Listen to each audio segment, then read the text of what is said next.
নমস্কার বন্ধুরা, সবাইকে নিউ ব্লগার চ্যানেলে স্বাগত। সবাইকে জানাই শুভ সন্ধ্যা।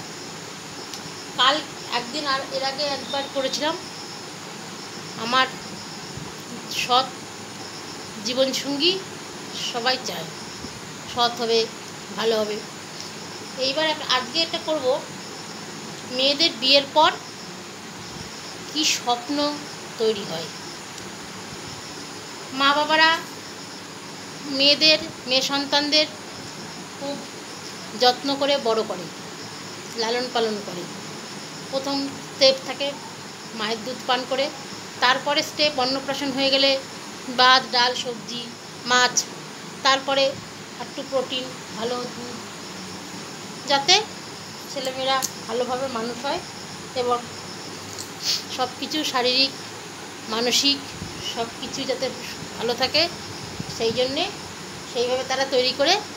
তারপরে তারও যেমন একটা স্বপ্ন হয় যে মেয়ের বিয়ে দেবো ভালো একটা ছেলের সঙ্গে, সৎ ছেলে। আবার যেই মেয়েটা বিয়ে করবে, যাকে বিয়ে দেবে যেই মেয়েটা, তার সেই মেয়েটারও কিন্তু অনেক স্বপ্ন থাকে বিয়ের সময়। বিয়ের আগে স্বপ্ন থাকে একটা জীবনসঙ্গী হোক, সেটা যেন সৎ হয়, নেশা পান না করে। তারপরে সব যাকে বিয়ে করবে তাকে আগলে রাখে, কোনো মানে চরিত্রহীন বা এসব না হয়, বাজে কাজে মন না দেয়, সেই স্বপ্ন থাকে। বিয়ের পরেও, বিয়ে হয়ে গেলেও কিন্তু মানুষের অনেক স্বপ্ন পূরণের জন্য তারা এগোয়। আমারও সেই স্বপ্ন ছিল। আমি আমার জীবনসঙ্গীকে অনেক রকমভাবে স্বপ্ন দিয়ে গড়ার চেষ্টাও করেছিলাম স্বপ্ন দিয়ে। বিয়ের পরে স্বপ্ন ছিল আমার জীবনসঙ্গী হবে বা আমার মনের মানুষ হবে গুড লাভার, ভালোবাসাটা ভালো হবে। তারপরে আগলে রাখবে, শেয়ারিং পার্টনার, তারপরে হচ্ছে বন্ধু, তারপরে ছায়ার পার্টনার, তারপরে ভালো রাখবে, আমাকে ডাল ভাত দিক কিন্তু আমাকে মনের মতন করে সে তার আসনে বসাবে। কিন্তু 17টা বছর ধরেই কিছু না কিছুর জন্য জিনিসটা আমার হারিয়ে যেতে বসছিল। আমার 17 বছরে বিয়ের পর যে স্বপ্নগুলো ছিল, সে স্বপ্নগুলো আমার ভেঙে এই 2024 সালে পুরো মাটির তলায় মিশে গেল। একটা স্বপ্নও আমার থাকলো না, একটা স্বপ্ন আমার পূরণ হলো না। যে আমি আমার জীবনসঙ্গীকে নিয়ে যে স্বপ্ন দেখার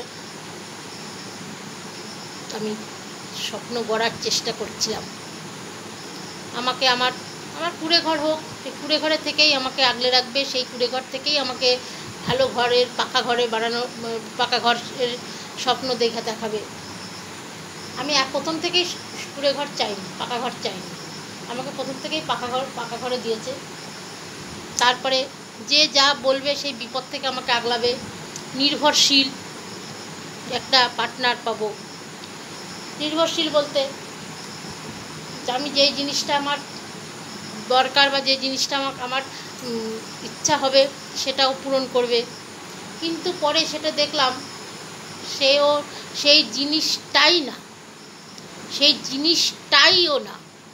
ও হচ্ছে পরের বাচ্চা, পরের মানুষ, পরের বউ, এই নিয়ে ওর হচ্ছে কারবার, থাকতে ভালোবাসে। এই হচ্ছে ওর স্বপ্ন ছিল যে আমি বিয়ে করে আসলেও আমি অন্যদিকে আমি ধ্যান ধারণা দেব। বিশেষ করে টিউশনিটা হচ্ছে ওর সর্বনাশের কাল। টিউশনিতে প্রত্যেকটা বছরে 17টা বছরে 17 রকমের ফ্যামিলি ছেলেপিলে আমার বাড়িতে এসছে, ও টিউশনি করেছে। প্রত্যেকটা ছেলেপিলের এক একটা শয়তানের কারবার আমি দেখতে পেয়েছি। সেইগুলো নিয়ে যেই প্রতিবাদ করতে গেছি, তাতে আমার স্বপ্ন ভেঙে চুরমার করে দিয়েছে। এবারও অনেক স্বপ্ন ছিল আমাদের নিজের, বলতে বাধা নেই, নিজের কোনো অনেক চেষ্টা করেছি, অনেক কাঠকয়লা পুড়িয়েছি, অনেক ডাক্তার দেখিয়েছি, লাস্টে বৈদ্যনাথ চক্রবর্তীর কাছেও আমরা গেছি, যে কিনা দ্বিতীয় IVF, তার কাছেও আমরা গেছি, সেখানেও আমাদের কিছু হয়নি। তাই আমরা ঠিক করেছিলাম 2024-এ আমার মাধ্যমিকের স্টুডেন্ট ছিল, মাধ্যমিকে পড়ানো হয়ে গেলেই 10ই ফেব্রুয়ারি মাধ্যমিক শেষ হয়েছে, আমরা ঠিক করলাম 2রা মার্চ আমরা মাদার টেরিজা আশ্রমে বা কোনো জায়গায় আশ্রম থেকে বাচ্চা নিয়ে আসবো, সেই বাচ্চাকে মনের মতো করে মানুষ করব। সব টিউশনি আমি ছেড়েও দিলাম, আমার অনেক টিউশনি ছিল, সব টিউশনি আমি ছেড়েও দিলাম। যে তখন সব টিউশনিগুলো ভালো, তারা আমাকে বললো ঠিক আছে তুমি আগে তোমার দিকেই এগো, তোমার স্বপ্নের দিকেই এগো।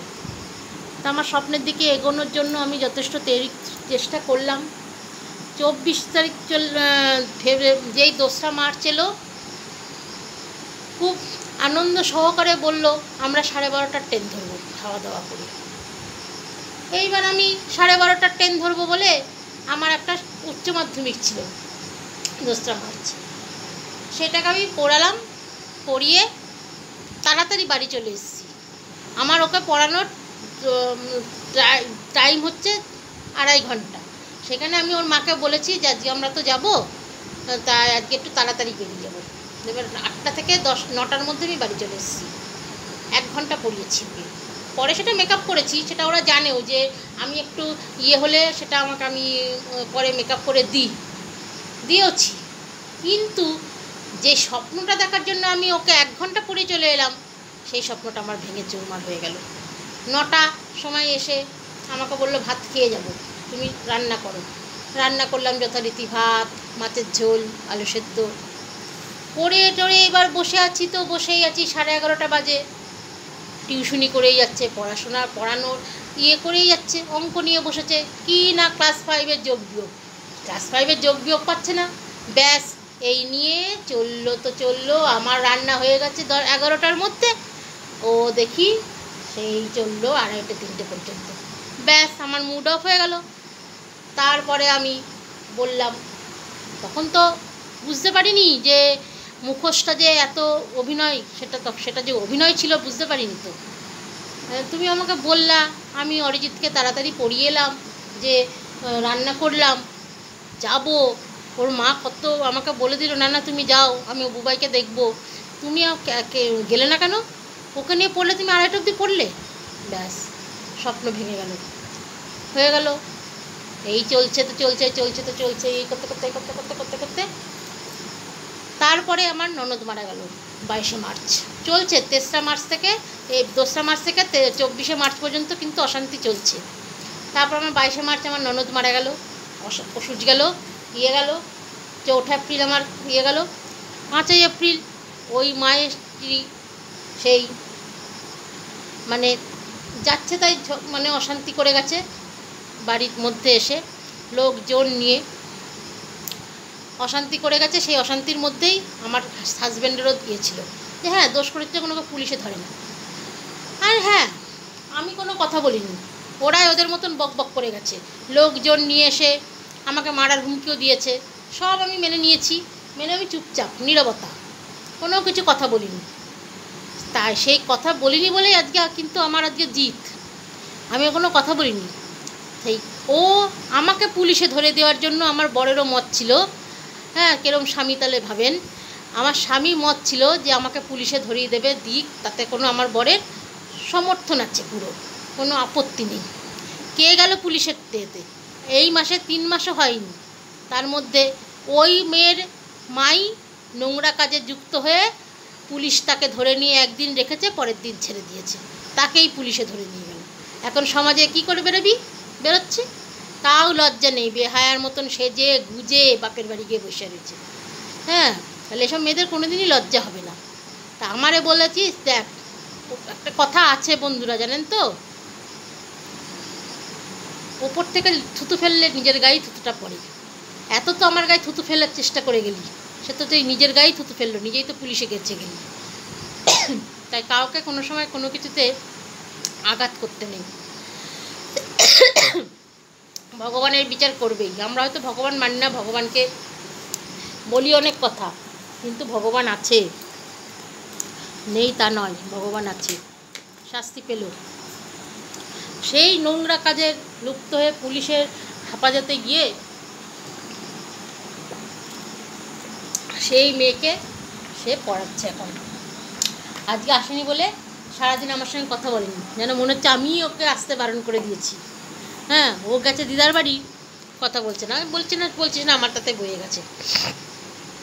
হ্যাঁ, তারপরে সেদিন রাতে বলেই দিল, যাও বা ভেবেছিলাম অ্যাডাপ্ট করব, তাও করব না, ওকে আমার কোনো কিছুতেই দরকার নেই।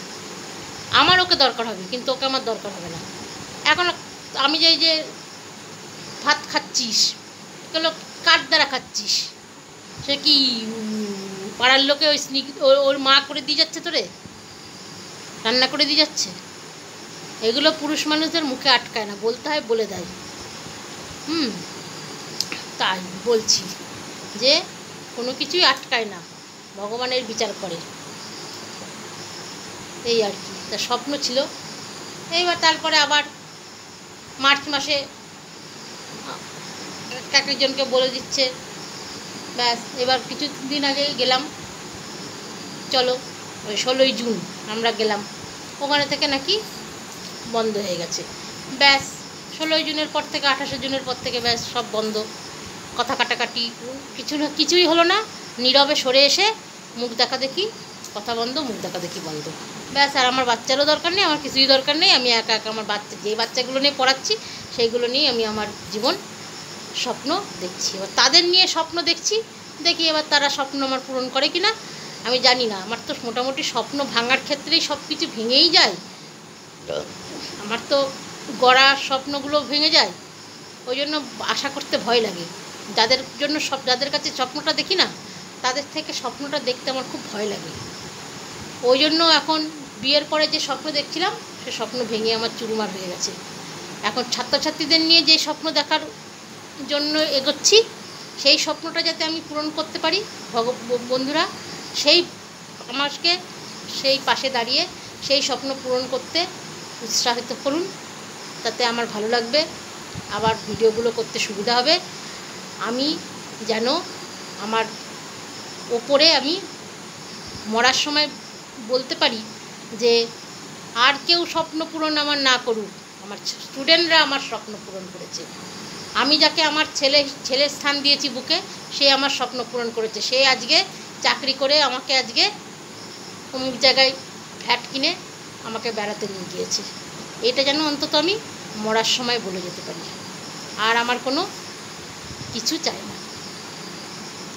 এখন এই শ্বশুরবাড়ির দিকে আমার কোনো স্বপ্ন নেই, কোনো স্বপ্ন আমি দেখিও না, দেখবও না। আমার বরকে নিয়ে অনেক স্বপ্ন দেখার প্ল্যান ছিল, কিন্তু আমার বর সেটা ভঙে চুরমার করে দিয়েছে। আর তাকে দেখে নিয়ে আমার কোনো স্বপ্ন নেই। আমার এখন যে 4টে স্টুডেন্ট, সেই 4টে স্টুডেন্টকে নিয়ে আমি স্বপ্ন দেখছি, তাদের আমি মানুষ করব। তারা যদি ভালো রেজাল্ট করে নিজের পায়ে দাঁড়িয়ে আমার কাছে এসে আমাকে সহযোগিতা করে, তাহলে আমি অনেক তাদের প্রতি কৃতজ্ঞ থাকব, এবং তাদের গার্জেনদের প্রতিও আমি কৃতজ্ঞ থাকব। তাই বন্ধুরা বলছি, সবাই আমার পাশে থেকে আমাকে সাহায্য করো, যাতে আমি স্টুডেন্টদের নিয়ে আমার যে স্বপ্নটা আমি পূরণ করতে চলেছি, সেটাতে যেন আমি সাকসেস হই। ধন্যবাদ। সবাই সবার জীবনের জীবনসঙ্গী বা মনের মানুষ নিয়ে যারা সুখে আছো, তারা সুখে থাকো, তাদের যেন আমার মতো জীবন না হয়, এই কামনা করি। আর আমার পাশে দাঁড়িয়ে আমার যে নতুন জীবনের স্বপ্ন দেখার আমি পায়ে এগোচ্ছি, সেই স্বপ্ন যেন আমি পূরণ করতে পারি, ঠাকুরের কাছে এই প্রার্থনা করো। ধন্যবাদ। সবাই ভালো থেকো, সুস্থ থেকো।